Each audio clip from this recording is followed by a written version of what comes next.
You want to make your fantasy sports league more than a fantasy? Then you need Trophy Smack. It's the #1 store for fantasy and tournament trophies, belts, draft boards, loser awards, and other ridiculous products. Trophy Smack is more than just a trophy company with outstanding customer service and products. It's the very essence and heart of every fantasy league. And if you click now, TrophySmack.com gives you free shipping, a free loser poster, and can have the hardware to you in a few days. Bragging rights included. Go to TrophySmack.com right now and take your fantasy league to the next level.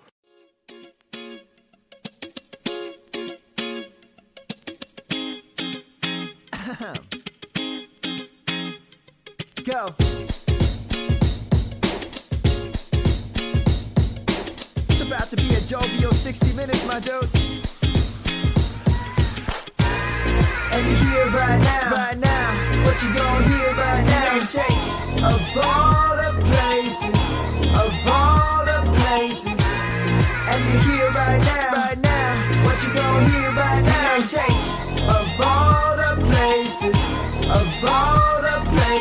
Been win the Dynasty, but does she like me? Feel like a plumber sleeping, now that's a pipe dream. For the right fee, I might be entitled to the title, be on top like the cherry of an ice cream. Sunday, that's the one day I can come play, never complain, cause I know the boys gon' drop a pod, prop up my squad so I can talk a lot. But here we go again, it's a new year, rookies flowing in, it's some new tears. Who here to do fear? Bounce bells over their chest like boutonnieres. It's a new era, happy hour, yeah. Let me ask you this, are you trying to get picks? Are you trying to get rich? Are you trying to get ships? Then you're trying to get this. And you hear right now, what you gonna hear right now? Chase of all the places,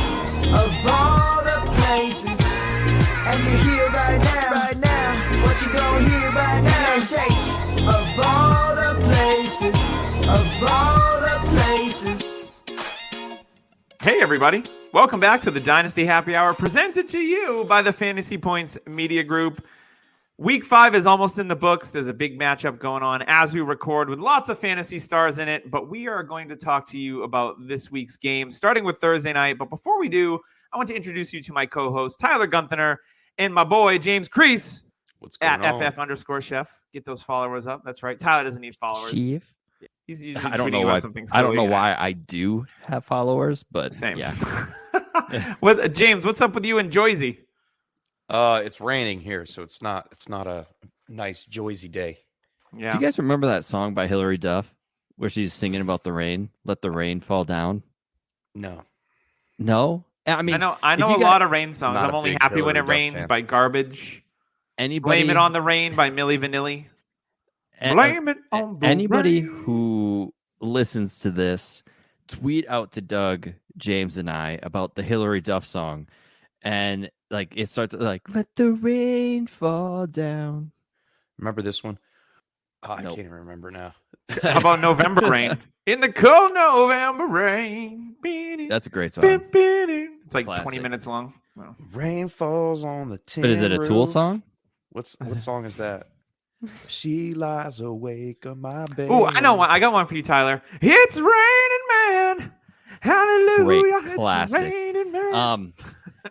Yeah, it's gonna be raining here tomorrow. We're getting into that cold weather, guys. We're in the lower 50s next week. We're getting there. Whoa. We are getting there. This dinosaur costume I'm gonna be wearing for Halloween is gonna be nice, warm when Halloween rolls around. I'm excited. Yeah, I'm going to be in Chicago next Sunday for the Packers-Bears game, so it's supposed to be in the 60s. I'll take it for a middle of October that's game. good. Yeah. Yeah, I get to see Justin Fields and get to see my boy Aaron Jones in person. Woo woo. This is going to be a good time. Now, no streaking. No promises. I'm pretty shifty. They might catch me eventually, but I got some hip movements to get around people.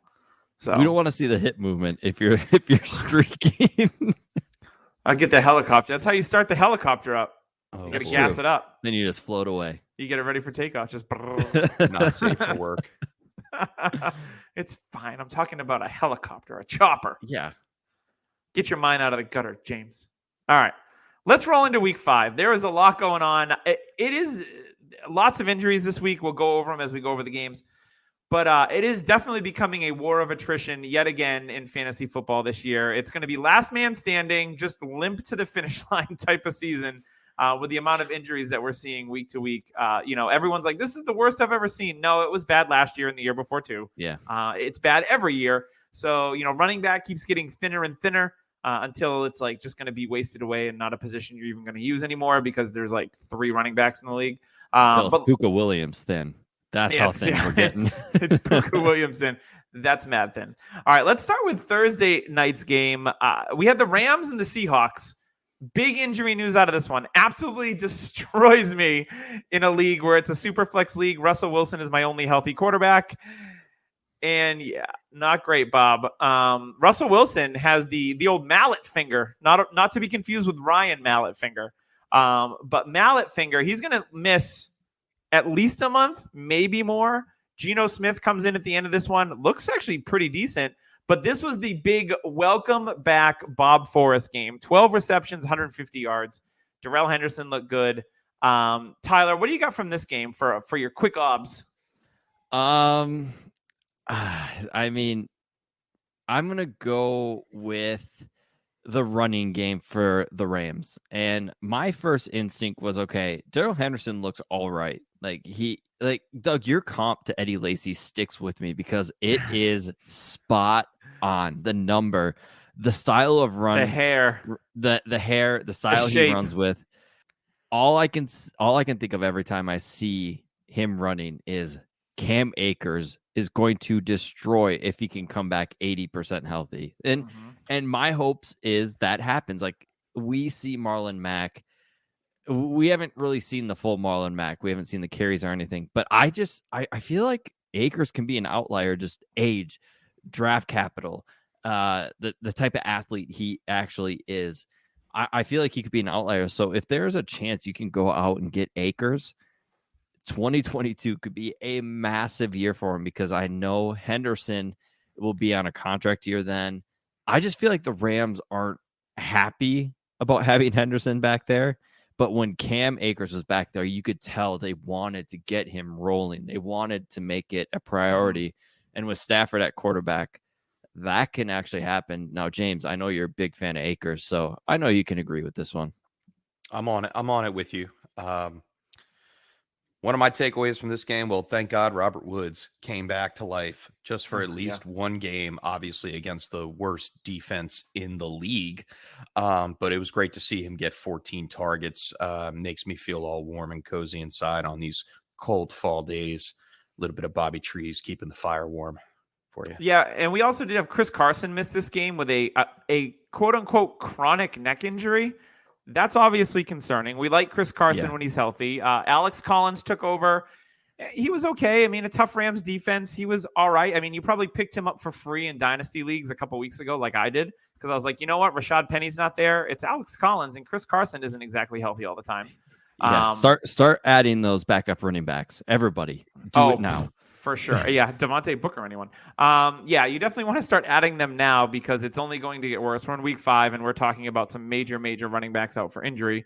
Obviously the big hit, Russell Wilson in this one. This is going to downgrade the passing game for everyone.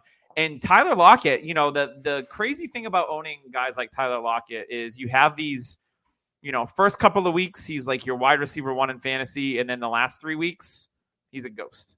So I would say it's one of those things where Lockett is, getting a little bit older. If he pops with another couple of solid weeks in a row, I think he's a sell candidate, personally. I like Tyler Lockett as a player, but guys like him drive me mad to own. Yep. You have the 8, 150, and 2, and then you have 2 for 20. It's like Amari Cooper. Like, that's been Amari Cooper's MO. Big game, 2 quiet games. Like, these types of guys drive me insane. I think you're in for a tough sled. As far as Lockett goes, when Geno entered the game, he really didn't see many receptions after that. Yep. And if you're looking for that boom game to sell on Lockett, it's going to be rough sledding. It really is. You're going to have to hope that he has a really good game that you can get rid of him and quickly. I mean, if it doesn't happen next week, you're in trouble. Yeah. So let's move on. We did have a morning game in London. It was Tyler's Falcons against the Jets. Falcons win 27-20. No Calvin Ridley. He was not in this game due to personal reasons. Russell Gage was out. So obviously Matt Ryan, not with a lot of weapons, but still threw for 342 yards and a couple of touchdowns. Tyler, I know what your observation is in this one, so take it away. Take your victory lap. He finally had a good game. Only took 5 weeks. So honestly, I'm going to say they used him differently. His route tree was completely different from what it was every other week. I don't know if it's because Ridley and Gage were gone, but they went deep with him. Like, he had deep targets, and all I was screaming for all these weeks was like, this guy can run a 4-4, and you're sitting here just putting him on little button hooks and little slants. It's like every single week. Like, sending him deep, and they did. He would have had a humongous game, but you know what? Matt Ryan underthrew him on a route where he was wide open. He split the safeties. He was down the field. Nobody was near him. Matt Ryan underthrew him. And you know what Pitts did? Use that body and those long pterodactyl arms to just grab it before the defenders could even get a chance to. Pitts is honestly, he's untouchable now if you want to get him. But if you have him, this is a good sign going forward. My observation of this game is not Pitts. It is Cordero Patterson. Who would have thought all these years? I've seen him play in Minnesota. I've seen him with the Bears. He was with the Patriots. Nobody knew how to use him. And in walks Arthur Smith. Arthur Smith, this guy who for the past 4 weeks seems like he's vanilla ice cream, doesn't know how to call plays, but yet he knows how to use this weapon. Cordero Patterson would be a Hall of Famer if this is how he was used all these years. Like, he would be a fantasy stud if this was how he was used forever. He'd be at Minnesota still if this was what was going on. Patterson's ultra talented. I finally think they unlocked him. He doesn't need all these touches. This is for real. Like, they're going to use him like this. And I think Gage is kind of the whole Gage thing. Sorry, Zach, is done. Like, I don't think that's a thing. Yeah. I think it's Patterson, Ridley, Pitts, and Mike Davis. You're lucky to get a touchdown out of him this week and every other week. But I mean, that's the recipe for success for them. And it worked today against a Jets defense that looked like they're jet lag. And I see what you did there. I took that one from Twitter. I can't make that one my own. Nice. Credit where credit is due. James, you got anything maybe on the Jets side of the ball? Yeah, I like the usage for Michael Carter. His touches are starting to go up. Yep. Definitely somebody that you're going to try to invest in before he really, really blows up. We saw the switch start to happen. 10 carries for 38 yards, got into the end zone, got some receiving work, which is great. And the other thing about the Jets, Zach Wilson, I'm full panic mode if I roster Zach Wilson in any of my dynasty leagues. I warned a lot of people in the offseason about him. Tyler, he drank the Kool-Aid on him. No. You were not at first. Nope. Not at first. I was completely off. You got that FOMO, fear of missing out on. I was completely off, Wilson. and I had to get. Yeah, I'm a person that wants some share in your portfolio in case he does hit. And you know what? The worst part is when you have that share in a league that you really care about, and that's the worst feeling. Yeah, he didn't do it against the Falcons defense, which is very, very terrible. So I'm writing him off, and he's not startable for me going forward until I see something better. Ditch him, sell him, do whatever you can for him. I mean, I know Doug needs a quarterback in the league, but Russell Wilson, you may want to try to sell him to him. I got to try to trade Cordell Patterson for somebody for a quarterback. For Zach Wilson, his start reminds me of Baker Mayfield's sophomore year. Pick after pick after pick after pick, mistake after mistake. I don't know if it's like, you know how there's always one family member that you're just like, he's terrible. Maybe that's the LaFleur that they got. Maybe that's the LaFleur that the Jets snagged. Maybe they should have gotten Peter LaFleur. Peter LaFleur might have been the brother they needed to succeed. What's crazy is he's consecutively in the first half of games played very, very badly. And then when they are behind, he tries to come back. And that's when you're seeing a real spark in him. You're not seeing that spark all the way through. It's not consistent. Yep. It's more like he's a backyard player more than a regimented NFL quarterback, franchise quarterback. All right. With one more thing. My thinking with you said you were going to be brief tonight. You lied to my face. I want to hit on these rookie quarterbacks because I have a lot of opinions on all these rookie quarterbacks. The thing with Zach Wilson is he's got unbelievably amazing arm talent. Like his arm talent is there. It's obvious. You've seen him throw 25 yards and it's there in a second. He just needs mentally to figure the game out. He had Corey Davis open on a play that he decided to stick with his first read. He needs time, I feel, and he's the person that should have sat. And they should have maybe brought in a veteran quarterback to play ahead of him. But yeah, maybe year 2 for him. But yeah, year 1 is going to be a big time struggle for him. I agree. All right, let's move on to the missed field goal game of the day. It was the Packers beating the Bengals in overtime, 25-22. At one point, there was 5 straight missed field goals between these two teams. Crazy game. It was nutty. Green Bay's fantasy stars rebounded in this one. It was a quiet week last week for Rodgers, Jones, and Adams. They all bounced back nicely this week. A.J. Dillon even threw a touchdown in there for you. Injury news out of this one: Joe Burrow has some sort of throat issue, and he went to the hospital. A contusion. I don't know what that means. But he went to the hospital. Yes, he went to the hospital. Been throat punched. We'll keep an eye on that situation. Joe Mixon did play in this one. He did get you a touchdown to save his fantasy day, but he had limited touches, a lot like Dalvin Cook did last week, coming off his ankle injury. Jamar Chase, baller.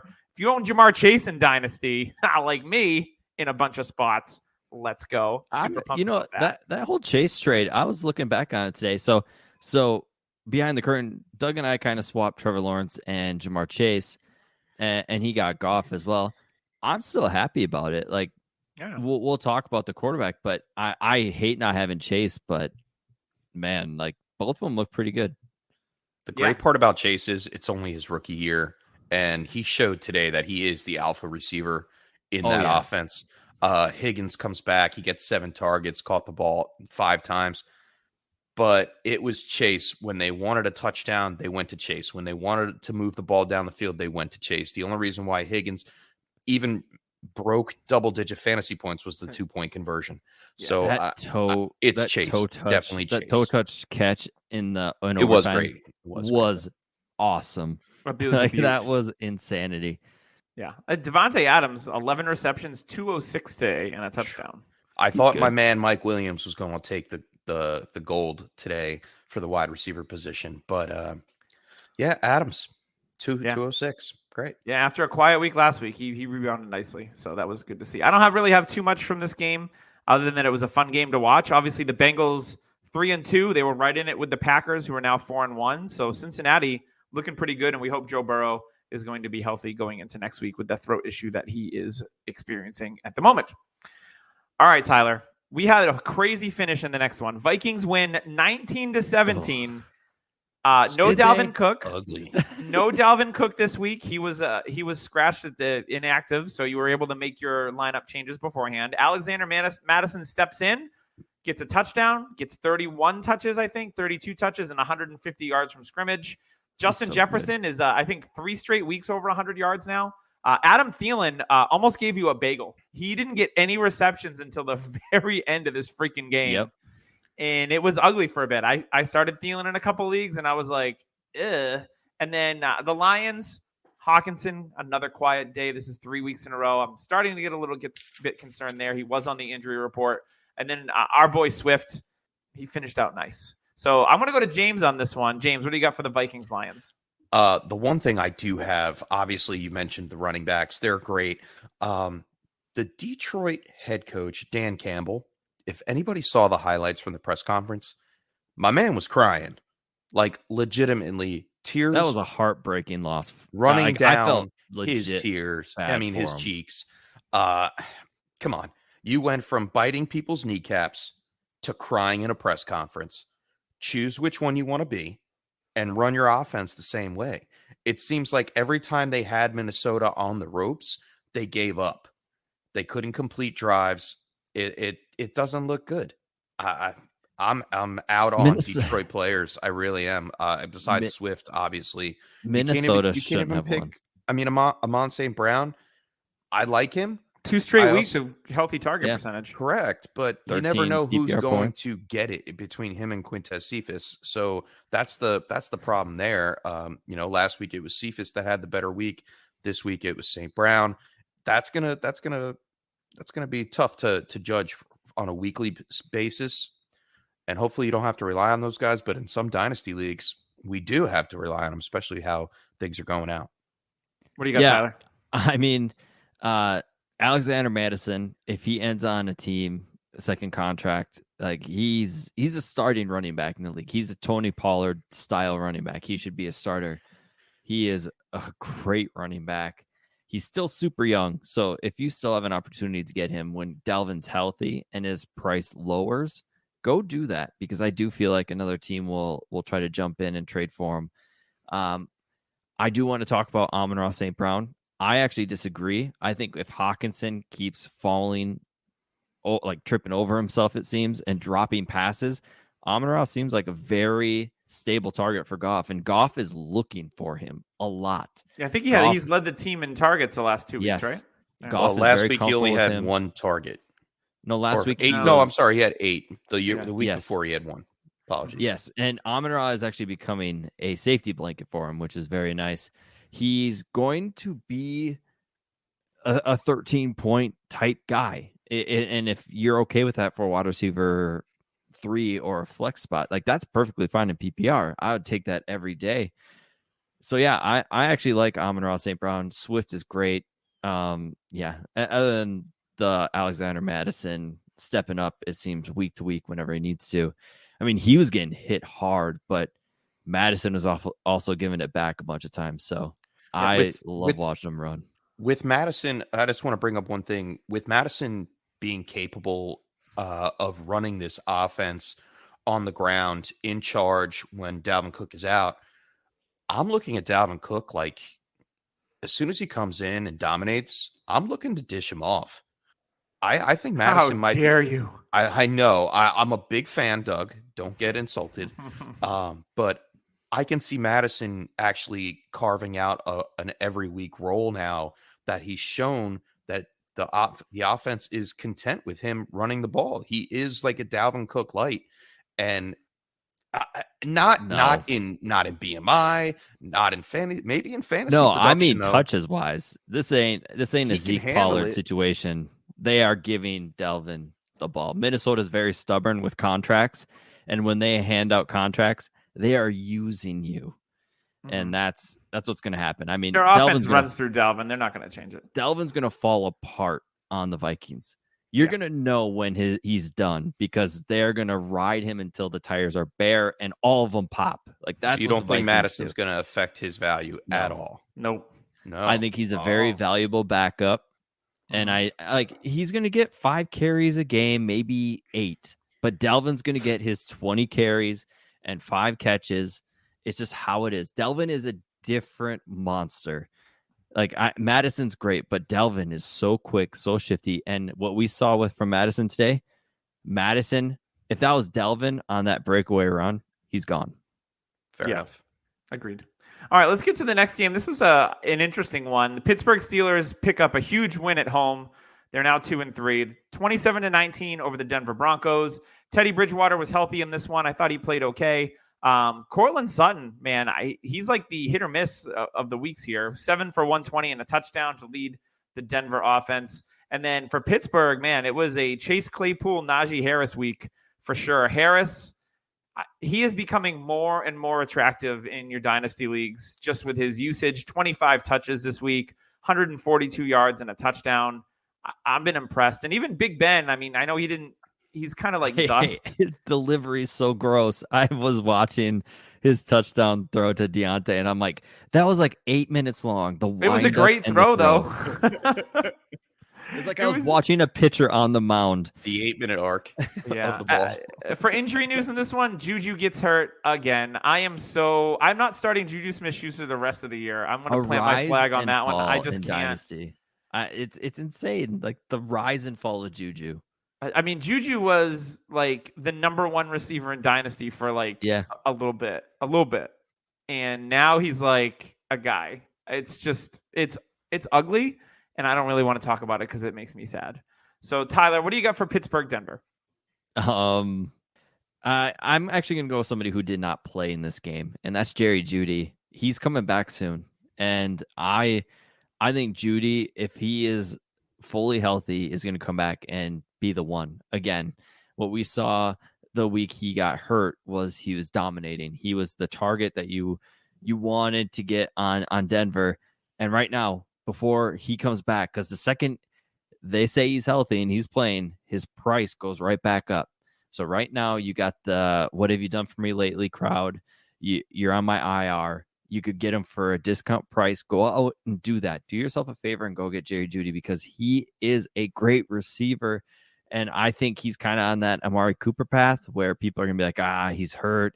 He gets hurt. He the way he plays. You know what? I don't think that's it. I just think he's unlucky. We'll talk about another unlucky running back, it seems, in James' neck of the wood. But Jerry Jeudy is going to smash second half, I think. And I mean, we're getting close to the return. I like it. James, what do you got for this game?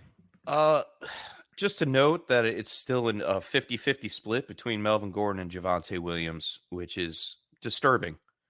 Very disturbing. I mean, what are you going to do with both of them? You got to wait. You got to wait it out. I mean, Javonte, when is it going to be the matchup where Javonte just fully takes over? Are we going to see it this year? Probably not. And that makes me to believe that you can let Melvin Gordon go for some value that he still has right now before he ages out and before Javonte takes over fully. I would do it before. I believe their bye is coming up in the next couple of weeks. I would do it before their bye week, and you might see a full-on switch after that. So there's your window for getting rid of Melvin Gordon, trying to get a scrap of Javonte Williams. I like that. All right, let's move on to the next game. The battle for Florida. The Tampa Bay Buccaneers absolutely crush the Miami Dolphins, who are now 1-4, 45-17. Tom Brady, just a lazy Sunday with 5 touchdown passes and over 400 yards. First time in his career he's done that, by the way. Mike Evans with 2 tutties. Antonio Brown with 2 tutties. This was a Leonard Fournette game. Like, if you played DFS or you were like looking for a running back starter, you should have seen that like Leonard Fournette was going to have a good game here. For Miami, just riddled with injuries. Devontae Parker was ruled out when the 11:30 inactives came out. There's no Will Fuller. He's on IR. So it was really just Mike Gesicki and then Jalen Waddle in a good matchup, and they didn't do much of anything. Myles Gaskin led the team in receptions with 10. Your boy played. 10 for 10. Who would have thought? No one played him. Preston Williams. Yeah, Preston Williams. Yeah. Preston Williams. Yes, my boy. But yeah, get hurt. This is a perfect, if you have Gaskin in a league, and try to use this to like sell him, because this is a fluke. Like, the pass catchers are out. Like, Myles Gaskin still only had, I think, 5 carries in this game, guys. Like, Myles Gaskin was a guy that I was avoiding at all costs in every format. And I don't have any roster percentage of him at all. But to me, this is like, all right, he had 10 receptions and 74 yards and 2. Try to get rid of him while you can type of player right now. Thoughts? I think he's okay in the passing game, but like you said, it's not going to happen every week. Your voice did not sell me. So yeah, no. I guess he's all right. No, yeah, you're right. Get rid of him while you can. The Gaskin thing, the gas man, as I've heard him called. Tua comes back next week, right? Supposedly, yes. I think so. I mean, Brissett is thanking every ounce of his body that's left put together. That I thought Tua he was done this back. week. I thought Brissett was going to be done, man. He took a shot that just laid him out. He's a tough dude. Yeah, I was gonna say he's tough. Tough dude. My take, man, this game was ugly, and with Gronk gone, you can start every wide receiver. I have Brown and Godwin on a team, and I'm starting both of them and loving life every week. Like, it's just like, okay, Gronk's gone, Antonio Brown's going to eat, Godwin's going to eat, Evans is going to eat, and hey, Who would have thought Gronk's gone, not catching those touchdowns? Evans gets his touchdowns. I mean, Evans was falling on his face the first 2 weeks when Gronk was blowing up. Yeah. And now we got Evans back. Honestly, I'm going to sell Evans. That's going to be my take. Just because of the inconsistency of Evans. I'm not a fan of. I was all about Evans, wide receiver 1, between him and Beckham year in, year out. We had Chris Whitman on the podcast, and he was Beckham, and I was Evans. But, man, I'm at the point where his value is so maxed out, and it's not going to get any higher, that I think you got to get off of that train, maybe go for somebody younger, like a Jerry Jeudy. Hey, Jerry Jeudy for Mike Evans. Swap them. I think people would pull the trigger on that. Yes. I mean, you could really say, hey, Brady's heating up. Here's your push for the playoffs. Go get it. And then once Jeudy comes back, people are going to sit there and be like, I shouldn't have done that trade. Yeah, that is very true. I mean, Evans, this is his, 8th year? So yes. Yeah, so I get that. And he's still only 28, which is insane. But, I mean, his value's capped. Yeah, no, I agree with you on that. All right, let's get into the next game. The New Orleans Saints win this one 33-22 over the Washington football team. It was funny. I was watching this one on Red Zone, and Jameis threw up that Hail Mary, and I said, oh, this will work. Because Jameis Winston is one of those guys where it's like a broken play. It happened against the Patriots with the Callaway touchdown. So this time he just throws it up. I'm like, oh, this will work. And then Callaway comes down with it again. And I'm like, Jameis makes the luckiest, weirdest, dumbest plays, and they just seem to work out. So that was fun. In this one, the big injuries in this one, Curtis Samuel re-hurt his groin, I believe. So he missed time in this one, didn't end up catching a pass at all. Deontay Harris, who had the long 72-yard touchdown, had a hamstring injury, so he was out. So there's not a lot to go in this passing game. Taysom Hill suffered a pretty righteous concussion, so he was carted off in this game. The Saints offense, they scored 33 points here somehow. Jameis has 4 touchdowns, but man, they are getting thinner and thinner. And it was all Alvin Kamara in this one for them. To be honest, he was the life's blood of the offense. Yeah, honestly, I'm going to take the first take. Where's Adam Troutman? Like, Jameis, you love throwing the tight ends. You got a good tight end, in my opinion. He's got good athleticism. His player profile page is great. Like, he should have been a breakout candidate. And yet Jameis doesn't throw the tight end anymore. Like, I'm very confused by this. All he does is throw to a guy who wears number 1.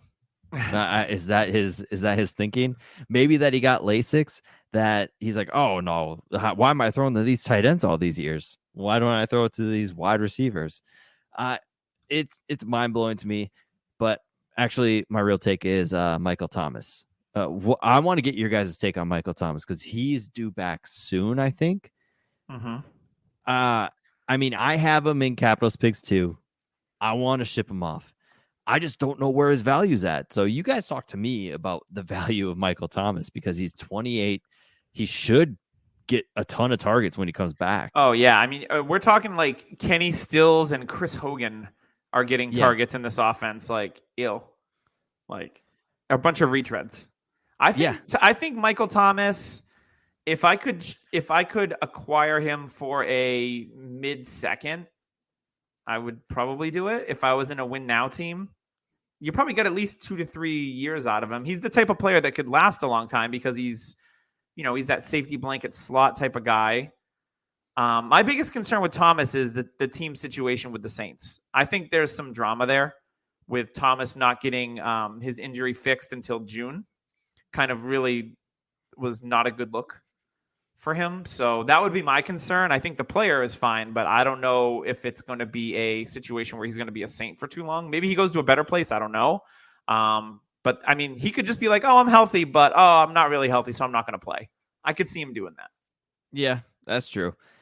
I mean, in my position, maybe hold till he's healthy and then sell, try to hope for a first, but I own him in one spot. It's an orphan, and I think that's going to be my play is hold and hope for a first because, man, another player that we already talked about, one player where the value's just completely fallen in Juju. Michael Thomas, same thing. Value just went from wide receiver 1 to wide receiver probably 30-ish in value. So, very James, you got anything for this game? Gibson doesn't need to practice to be fantasy relevant. No. Yeah. But can Yeah. he catch passes? That'd be great. I mean, he caught 2 today. Caught all his both He targets. caught more than J.D. McKissick. Yeah, Take and that. it burned me. I pulled Antonio Gibson. I was doubtful about his production for this week due to not practicing, only practicing on a limited basis with that shin injury that everybody went crazy about. Oh, he's hurt. And then we see him doing Gibson things, 2 touchdowns. I mean, but they did lose the game. So, And Tyler Henke did not have a good game. No. His It first one since he started. Yeah, it was I mean, the Saints defense is pretty good. So yeah, rough one for Taylor, who's been a decent QB2 in your Superflex leagues for sure. And Ricky Seals-Jones, he did see 8 targets. Your So free that's square tight end in Dynasty, by the way. Yeah. Free square. Just well said, Doug. Ricky Seals-Jones came away Start with him in 5 for SFB. 41. Nice. I picked him up in SFB. Didn't play him. Picked him up. I picked up someone decent in SFB, but I forgot who it was. Anywho, let's get on to the next game. This one was kind of ugly. It was not as entertaining as I thought it might have been. It was Eagles coming back to beat the Panthers 21-18. Jalen Hurts saves his fantasy bacon like he does every single week. You know, he goes 22-37 for 198 and a pick, but then he adds 2 rushing scores, which was great. We saw Chuba Hubbard with his first 100-yard game on the ground. DJ Moore, big disappointment in this one. The matchup was good, and he was quiet. So I was a little bit bummed by this one. He got slayed. It was slayed 2v2. Yeah, it was number 2 versus number 2. Did you guys hear the story of why DJ Moore wears number 2? No, but I did see the Curtis Samuel DJ Moore story, which So that's why he wears number 2. So he used to be number 12. Curtis Samuel wore number 10. So Curtis Samuel left. So 12 minus 10 is 2. They're really close. They're tight. Yeah, they're like super That's close. cute. Yeah, very, Yeah, very that cute. that whole story about them and how they like do a hug before they enter the game is It was pretty cool. it's kind of heartbreaking. We did see Miles Sanders get double-digit carries. That was nice.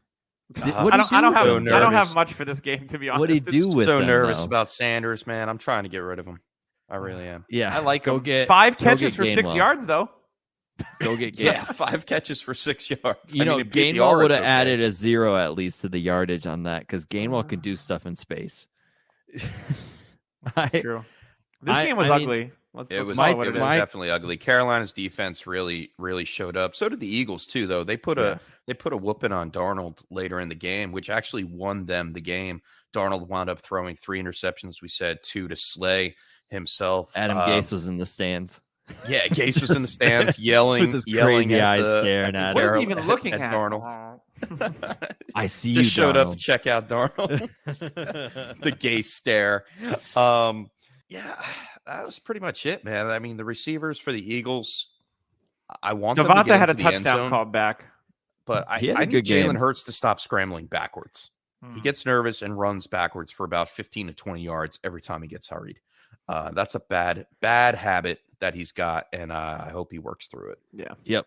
For me, it's I see a lot of, oh man, once the Eagles offensive line gets healthy, you know what? That's year after year after year after year.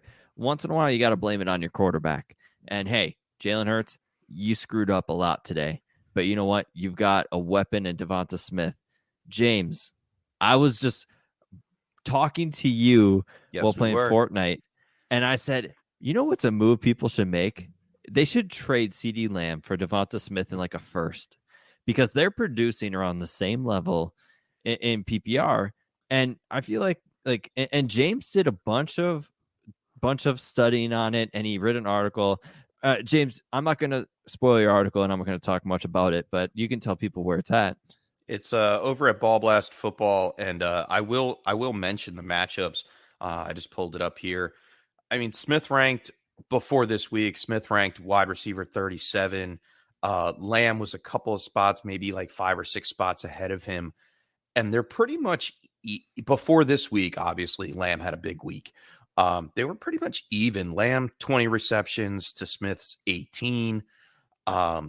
And Lamb's like double Smith's value. And I think we talked about it. Tyler mentioned it. It's like, Smith is interesting because you could probably get Smith and a first for CeeDee Lamb and continue to build your team in Dynasty. That's what you always want to do. It's always about when do you want to cash out on these big names. And we mentioned Amari Cooper taking away carries. Gallup is coming back. We see Zeke rocking out 2 touchdowns today. We haven't even gotten to that game yet, and I really don't want to talk about it because the Giants just fell apart. Literally. But it makes a lot of sense with a guy like Devontae Smith that people were down on coming into the season due to his size. We're not seeing full-blown alpha wide receiver breakout numbers from him from a fantasy standpoint yet, but it's going to come eventually. I mean, 14 fantasy points, rule of thumb in a PPR league against a tough Carolina defense. He is the main threat in that offense. It's not Miles Sanders. It wasn't the tight ends. So if you can get a first and Devontae Smith for CeeDee Lamb right now, I think CeeDee Lamb's value is pretty much capped. I mean, yeah, he's all the way up there, but it is capped. So that may be a trade that you might want to pursue. I dig that. All right, let's move on to the next game. This one was all about the running backs. It was 37-19. The Tennessee Titans beat the Jacksonville Jaguars. Derrick Henry, doing Derrick Henry things. 29 for 130, 3 touchdowns. Cool. A.J. Brown, talk about a player that is frustrating. I know in the preseason, everyone was like, he could be the wide receiver 1 overall in fantasy talk. And now I'm like, yeah, 3 for 38 on 6 targets. Like, I'm hoping he's wide just going to be 1-0-0. Yeah, I'm hoping it's just going to be a slow start for A.J. Brown because I have him in a redraft league. But, yeah. And then LaVisca on the other side, he was everyone's, like, slam start of the week. He didn't get on the board until late in this one, much like Adam Thielen, and luckily he got you a 58-yard reception, and it was a man run, by the way. He was juking guys. He threw a stiff arm on a dude. I'm like, they just need to feed LaVisca the damn ball. Dan Arnold leads that team in targets with 8, and Jamal Agnew has 8. Tavon Austin has 5. Oh, God, I can't stand Urban Meyer. The best part about this game is I was on Red Zone, and they switched to it, and it was in the 4th quarter, and the announcer is even like, I don't know what they're doing. The Jacksonville announcer was like, I don't know what Urban's doing. LaVisca had a breakout game last week, and they haven't even given him the ball. And he goes, they're using Tavon Austin like they should be using LaVisca, but yet they don't. He goes, I'm dumbfounded. Like, the announcer was pissed at Urban the way he's using these players. It's like, come on, it's Cordell Patterson again. Like, stop misusing these players that are so talented that you can do everything with. It's not like, get them the ball. It was terrible. I mean, they were sticking to the run game early in the 4th quarter. Like, if you're down and you have a number 1 overall draft pick in Trevor Lawrence, you have Marvin Jones, you have LaVisca Chenault, who showed up last week, throw some passes. Like, we shouldn't be looking at this. Even throw it to your running back. James Robinson had 1 freaking target. I don't know why. I don't know why they think that Tavon Austin. I mean, Tavon Austin. Okay, good for you. You had a day. No. I can't stand Tavon. He was my first rookie pick ever, and he screwed have me. A bias against him. Oh, but on the other side of the ball, with the Tennessee Titans, I'm nervous about A.J. Brown, and why I'm nervous about A.J. Brown is because Derrick Henry is still doing it. All right, he had 29 carries, 130 yards, and 3 touchdowns. Ryan Tannehill does not need to throw the ball that much if Derrick Henry's doing his thing. And I mean, it's going to take more than a brick wall to stop Derrick Henry, and I don't think it's stopping him. His second touchdown of the game, it looked like everyone else was moving in slow motion, and Derrick Henry was the flash. Like, the way that he just torpedoed into the end zone, I was like, if anybody gets in his way, they're dead. Like that, he was just a battering ram shot out of a cannon, and I was just like, Jesus. He's so big. Like, when you watch a TV show and somebody like the Stay Puft Marshmallow Man on Ghostbusters, like when he's walking around, it looks like he's moving in slow motion because he's so big, but yet he's picking up ground a ton. It's exactly like Derrick Henry. Like, they're the same size, so it's a great comp. So Stay Puft Marshmallow Man, Derrick Henry, same type player. But I'm going to go back with A.J. Brown. I'm with you, Doug. I think he's going to have a good second half. I think these injuries are kind of hampering him right now because they're all lower body.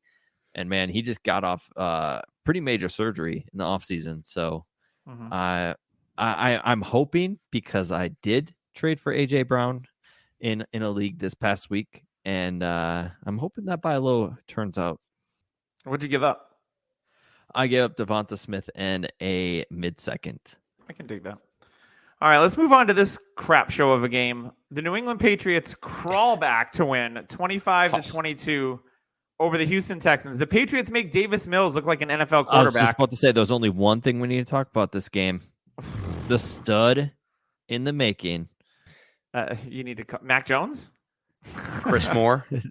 I remember him on Baltimore. Yeah. A blast from the past. Yeah, Chris Conley scores a long touchdown. Like, what's going on? Chris Moore, 5 for 5 for 109. This is a game where Tim Keller started watching. Tim Keller started watching, and by the end of the game, his pants were off, and he's sweating like crazy because you got Chris Conley scoring. He was a big proponent of Davis Mills. Like, this was his game. He was a Steven Anderson touchdown away from just losing it. Sorry. Speaking of big plays, Dawson Knox just scored like a 60-yard touchdown pass. Reception. Dawson Knox. Yes. Ooh, yes. All my rosters with Dawson Knox, which is pretty much all of them. I love it. I had to start him in some leagues because I had both George Kittle and Logan Thomas on IR. That's fun. Thank you, Dawson Knox. For the Patriots, Damian Harris gets banged up in this one, loses a second touchdown. He fumbled it as he was crossing the goal line. It got punched out. So that wasn't great. Ramondre Stevenson with an unforgettable 11 for 23. But it looks like for the passing game, Hunter Henry now, a couple weeks in a row, he led the team in targets this week, 6 for 75 and a touchdown. Like, Hunter Henry is going to creep into that tight end one territory just because, guess what? It's not that hard. But I liked what I saw from Henry these last 2 weeks. Other than that, this game was just the game of Nick Folk. Yeah, it was just, I don't have really much to say about this game. So I was talking to Doug earlier today, and he's like, I'm kind of off today, but when I saw the Patriots game, I'm like, I'm just going to leave him alone. Like, when I saw the score after the first couple quarters, I'm like, this is rough. This would be if Atlanta lost to the Jets in London. Except worse, because Atlanta's not a good team and not a good run organization, but the Patriots are, and they're well respected. So and like you said, Harris saved his day with a touchdown. Doug, I have a trade out for you, but it's a player I'm kind of buying, and it's Ramondre Stevenson. Harris can't seem to hang on to the ball ever. It seems like a big problem with him. It's becoming a problem. Yeah. Yep. And I think it's only a matter of time where Stevenson takes it. And good or not, I think he's going to get 15 carries a game. So he's going to get some work. I like it. All right, let's move on to the next game. And that was a Dawson Knox touchdown. But all right, we had the Bears beating the Raiders 20-9. Another game where I was kind of like, wow, Raiders, where you at? The Bears defense, though, legit. They've been a really good unit, and they're 3-2, as well as the Raiders are 3-2. Justin Fields gets to start here. We're still waiting on Allen Robinson. I feel like I'm John Travolta when he's looking around in Pulp Fiction. Like, I'm done. I'm off of him.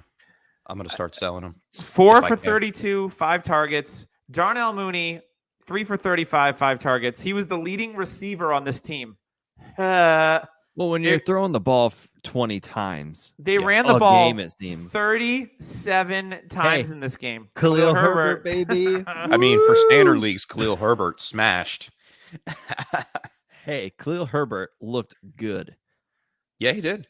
He outtouched Damian Williams. Didn't get it in on the goal line. That was my little upsetting part about it. Like, I thought that he could have punched it in on the goal line. They stopped him in his tracks. Damian Williams came in and cleaned it up. Yeah, the Bears did a great job of shutting down Darren Waller, only 4 for 45 today. Roquan Smith was all over the field like an absolute madman. The Raiders offense... a great job shutting down Justin Fields, too.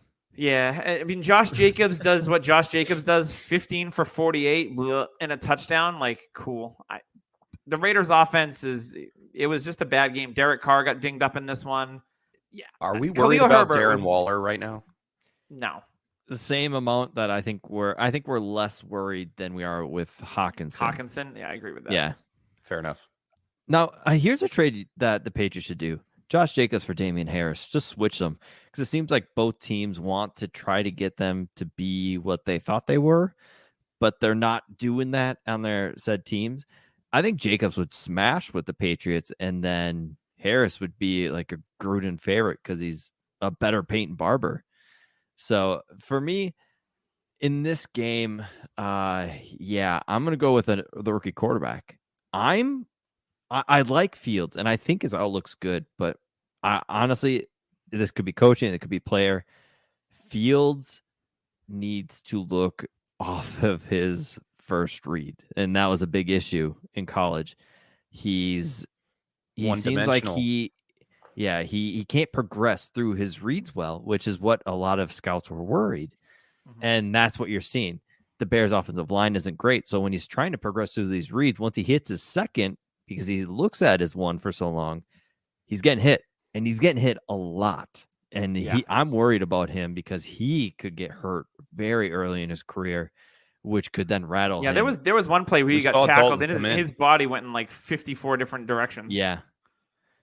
And I like I said, I like Fields. I want him to succeed, but we all know the hit rate. I tweeted about this. There's going to be misses in this quarterback class, and right now it looks like it could be Trey Lance, it could be Wilson, and it could be Fields. I'm not worried about Lawrence, and I think Mac Jones is so safe that I think he's not gonna miss. I mean, he's in the perfect spot for him. Is going to start changing around Mac Jones in the future. Yeah, once the coaching staff gets more confident with him pushing the ball down the field, he'll be okay.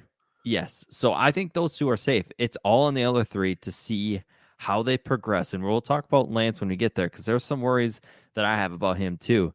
But like Fields' delivery is a little long for me. He really spreads his arms out before he throws. It's that Cam Newton-esque type throw. Like Doug, you mentioned it before. I've got some worries about him. I want him to succeed. Make him run more. Get him outside the pocket. It could be coaching. Yeah, I think that long delivery is like when you have the comfort of like all Americans blocking and you have time, like you can do stuff like that, but you can't do that on the team that you're on right now. Like, and that's what kind of gives me comfort with Zach Wilson, is because he's got a quick, smooth delivery. Rather than Lance and Fields, who had these long, wanky deliveries wanky. I like it. Chris Wanky. Speaking of that, Adam Archuleta doing a game in London. I laughed at that a little bit. I'm like, God, that's one of the last white safeties in the league outside of Daniel Sorensen, I think. Yes, and Harrison Smith, obviously. Going back to my point, like that's what gives me comfort with Wilson, because he's got a quick delivery, he's got a strong arm, and it gives me comfort to know that, hey, it's not his delivery that's a problem. Yeah, and with the other two, it is. All right, let's move on to in my opinion, the game of the day. An absolute barn burner. We saw almost 100 points, which was glorious. It was a treat. It was 47-42. Los Angeles Chargers beating the Cleveland Browns, and this one was back and forth the whole time. And you know why I had a sweatpant boner? It was because of David Njoku. Like, obviously, that's my takeaway. And on the other side, Parham to start the day off. Oh, and guys, and now we have a Dawson Knox breakout. Guys, I'm just gonna tear my pants directly off my body. Like, this is blinders on. This is the dream when all these tight ends that are on my roster start scoring points. I get very excited. But David Njoku, so the Cleveland passing game, Baker looked much better this week. David Njoku led the team in targets. I am so off Odell Beckham Jr., it's not even funny. Yeah. Thankfully for me, I'm in like 15 leagues. I do not have him on a single roster, and I am happy as a clam. I'm way out on OBJ, and I was before the season started in redraft as well. When I saw his ADP, I'm like, nah, I'm not doing that. On the Chargers side, like, I'm a little worried about Keenan Allen, I'm going to be honest. But Mike Williams, stud. I know he had a quiet week last week, but what an absolute stud. Him and Eckler and Herbert, like, man, it is this game was beautiful for a lot of reasons. James, what do you got on this game? We all know where he's going. I mean, Mike Williams, I wrote an article about a couple of weeks ago, before week one, saying to go out and get Mike Williams if you can. He is going to hit this year. And we saw it. And not only did we see him produce, but 16 targets on a team where you have Keenan Allen necessarily the wide receiver one on the offense. But no, it's Mike Williams. Mike Williams is the one. Okay, when you catch when you have 16 targets and you catch the ball 8 times for 165 yards and 2 touchdowns, and a lot of those catches that were dropped, he was getting hit. Some of them were bad, some of them were out of bounds. He is the guy in this offense. Him and Austin Eckler, I'd be looking to hold on to for Dynasty for a long time. He's going to get another contract with this team the way he's showing up. He's in a contract situation right now. I can even, he's going to get paid. They have no other option. And he's becoming the Michael Thomas of this offense. And as is Austin Eckler, the Alvin Kamara. We saw Lombardi come over from the Saints, and it has transitioned to their favor. It really has. It's really night and day for Mike Williams, and it doesn't stop because obviously Herbert is just shattering records over there. Yeah, complete breakdown in the Cleveland secondary for 2 of those touchdowns for Williams. Like, he was wide open, like, hey, guys, throw to me, He Justin. made Green and Greedy Williams look bad. Very bad. Yeah. Nick Chubb had a great game. I do want to mention that. And then Kareem Hunt scores a couple of times in this one. So if you're starting Cleveland Brown running backs every week, Kareem Hunt's an RB2 every week. I told Nick Chubb people to play both of them. Yeah, and Chubb was tearing it up in this one. Chubb had some multiple chunk runs. They couldn't stop Chubb. And if you can stop Nick Chubb, it's going to be a 20 for 80 game for Nick Chubb because he's that good. Like, Nick Chubb is unstoppable. If you slow him down, that's a good thing. That 20 for 80 is good for slowing him down. Josh Palmer's sitting there in the shadows. I think he's waiting. Like, if Keenan Allen got hit a couple times, where I'm like, like this could be bad. Like, Keenan Allen, he hasn't had. He saved his fantasy bacon at the end of the game too. Like, Keenan Allen hasn't had an injury like a Keenan Allen injury in a long time, and it was year after year. That's what we saw. Josh Palmer, I'm just saying, hey, if you can get him for cheap, he's the next man up in that offense, in my opinion. For if Mike Williams were to get hurt or Keenan Allen, Palmer's stepping in, and Palmer rave reviews in the offseason. Doug loves him. I'm not as big of a fan, but I still like him. Do you like him over Guyton? Oh, yeah. Guyton to me is just a guy. He's just a guy, ton. Yeah. Get out. But no, I feel like I like Herbert. I took him in an analyst league, the analyst league. I took him 3rd overall in a super flex, and I had Kyler I didn't have Kyler. I think I had Josh Allen right there. I could have taken Josh Allen. I have Josh Allen in that league. I'm first place for that league. Yeah, I know, but I picked 3rd. Didn't you pick 4th or 5th or something like that? I picked 5th or 6th, I think. Yeah. Yes, because I know a couple running backs went, but I took Herbert over Josh Allen just because I saw Josh Allen's ceiling last year, and we have not yet seen Herbert's ceiling. And I think this is what we're seeing. Like, this year, Herbert's playing with complete confidence.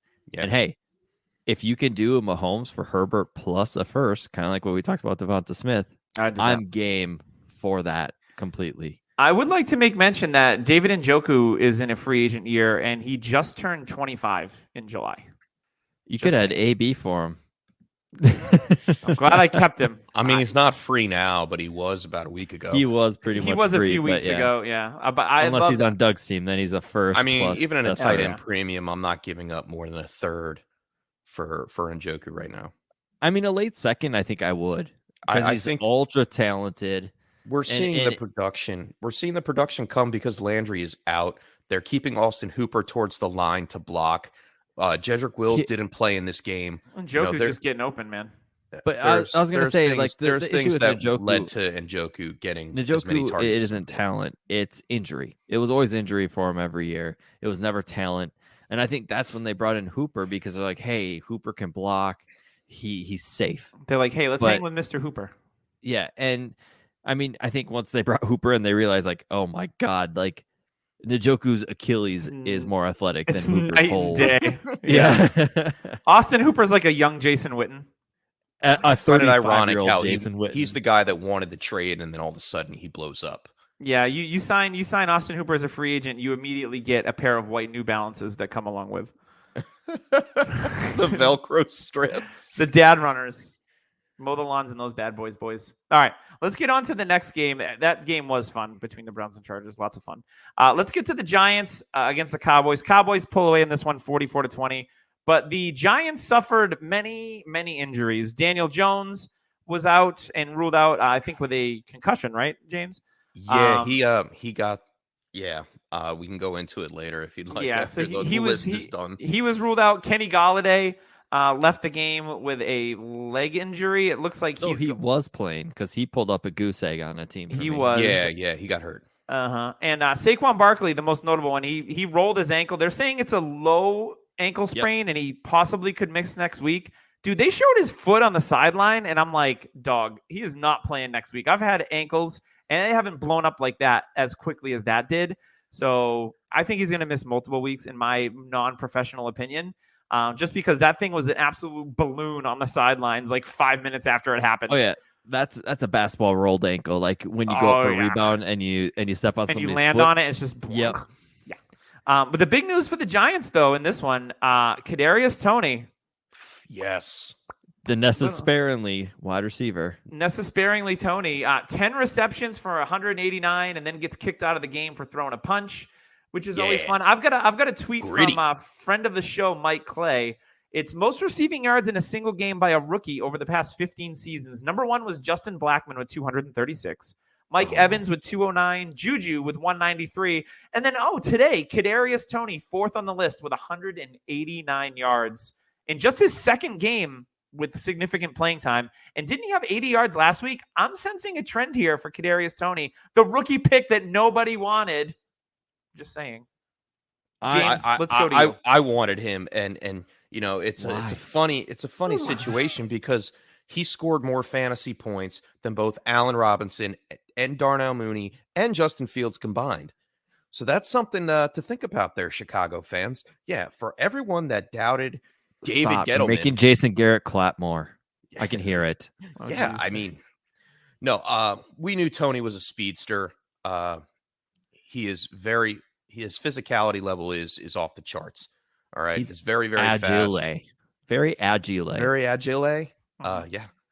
He's gonna be out there. I don't think he's gonna lose a spot, even when I think Slayton loses his spot. Slayton can kick rocks. He's a dude. Yeah. He's just a dude. When Shepard comes back, he'll be back in the mix. But Golladay, he's an injury after injury after injury. He's never going to be healthy. I hope you did not spend on Golladay because now you're kind of stuck with him.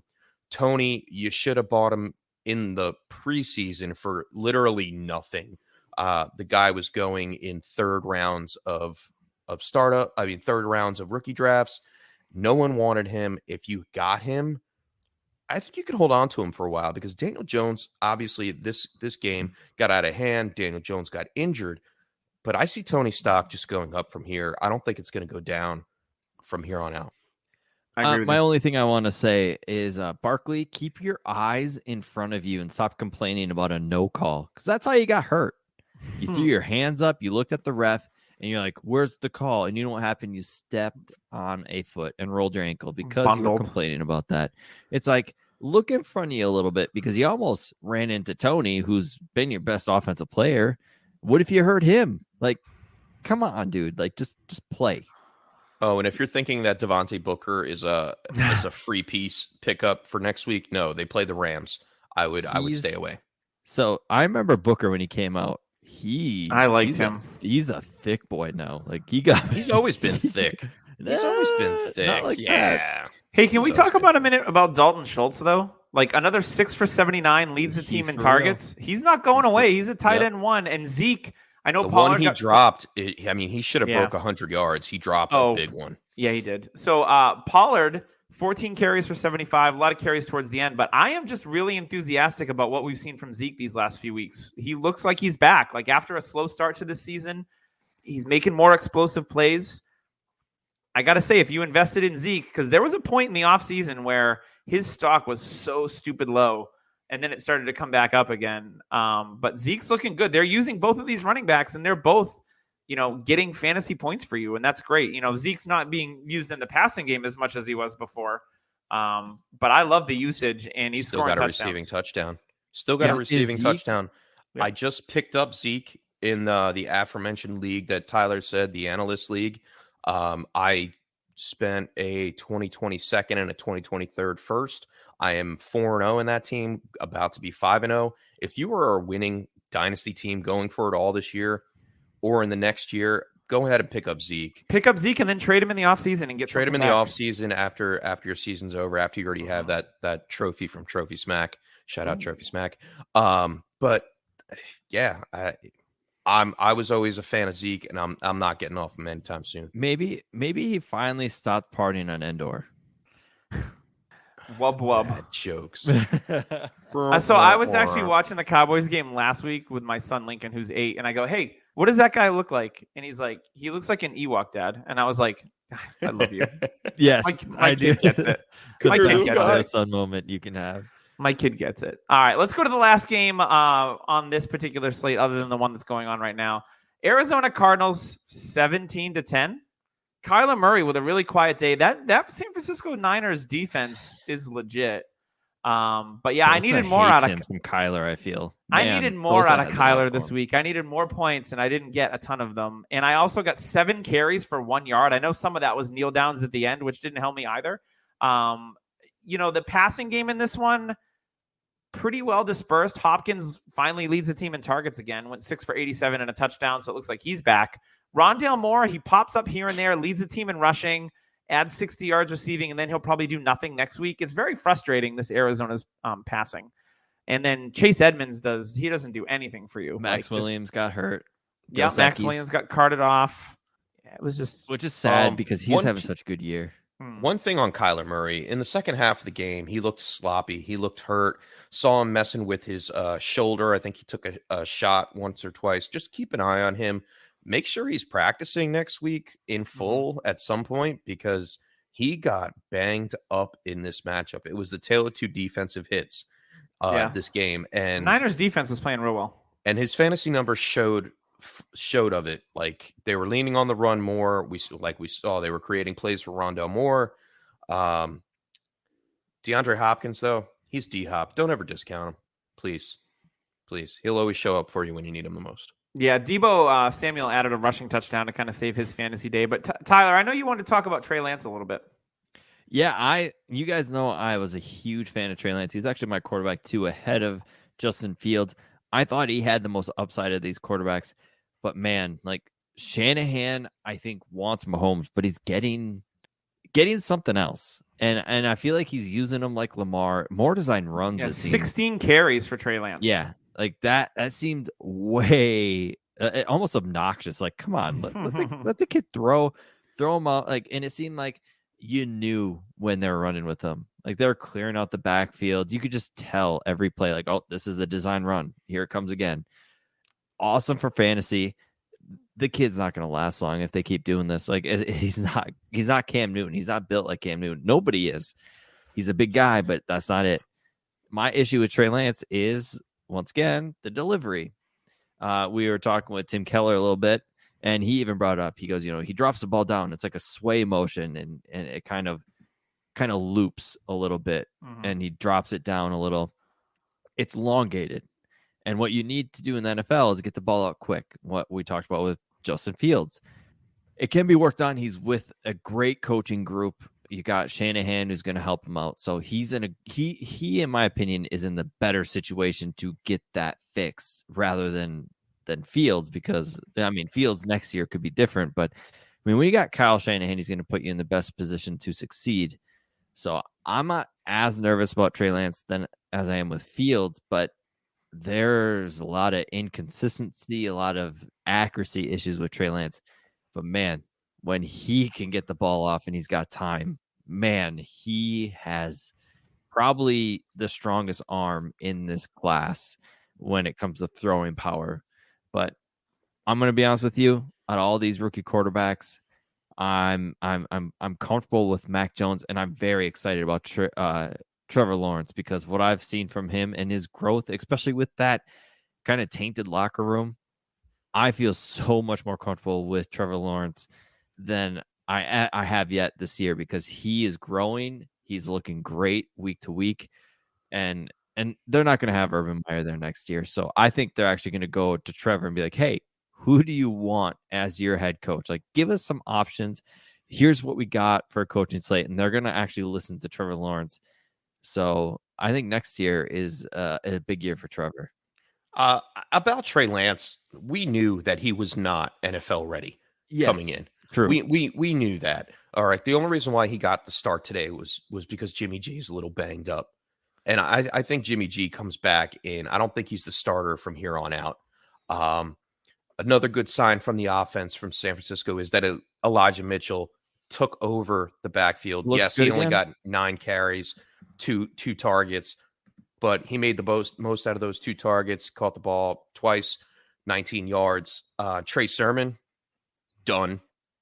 Elijah Mitchell is way better of a running back than Trey Sermon. And you could see it on the field. And Mitchell has oomph, and Trey Sermon has sludge. So both of these guys, Trey Lance, obviously, I'm not worried about him for fantasy this year. If I have him on my rosters, I wasn't planning on playing him at all this year. He's on all my taxi squads. He's on my taxi squad. Yep.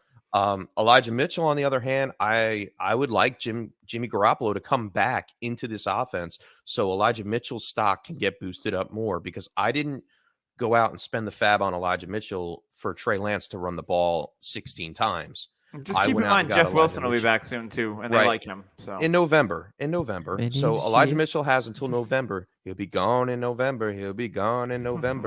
Get rid of Elijah Mitchell. You're too close, man.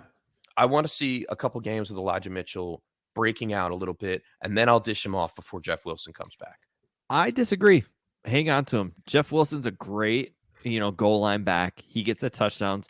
Elijah Mitchell, you know what he can do? He can break long runs and score long touchdowns. So I actually think that you could buy Elijah Mitchell and you can get him for, especially in Dynasty, he could be the running back for the next 2-3 years, because we all know Shanahan's, they like to recycle him and just bring in some other 6th, 7th round draft picks and Jack Patrick, put them in. Yep. Jermichael Hasty, also known as Hasty. And yes. Brandon Ayuk, you guys buying? You guys going to buy some Ayuk, or are you guys no? Yeah. If the price was cheap, are you selling Samuel? Yes. Yeah. As long as I don't think he goes up any higher than he already is right now. Do you guys know that Travis Benjamin got 3 targets today? If I can get a first for Debo, I think I'm all about that, because this wide receiver class is full of elite prospects at wide receiver. Yeah, give me Chris Olave over Debo Samuel. Nope. Let's not talk college because I'm lost. I'll say this could be a fun offseason because Wilson is the wide receiver one, or Burks. All right, well, that is going to wrap us up this week. We want to thank our sponsors, Fantasy Points. So thank to them. Check out fantasypoints.com. Lots of awesome things going on there. If you're looking for some help in your redraft or your dynasty leagues, you can subscribe on there. 21DHH10 is the code you want to use. And also to our other sponsor, Trophy Smack, code DHHRing. When you buy a belt, a grill, or a trophy, you will get a free championship ring, a $60 value for free with code DHHRing. So make sure you go and do that. Maybe you owe your league a trophy, or you're just being super proactive person and you're like, I'm just going to get the trophy now before I forget. Do it. So that's all I got this week. I've been your host, Doug. For James and Tyler, we're going to see you in a couple of weeks, but make sure you tune in next week to the other guys, to Chase and the gang. But we'll see you in 2 weeks with the regular crew on Dynasty Happy Hour.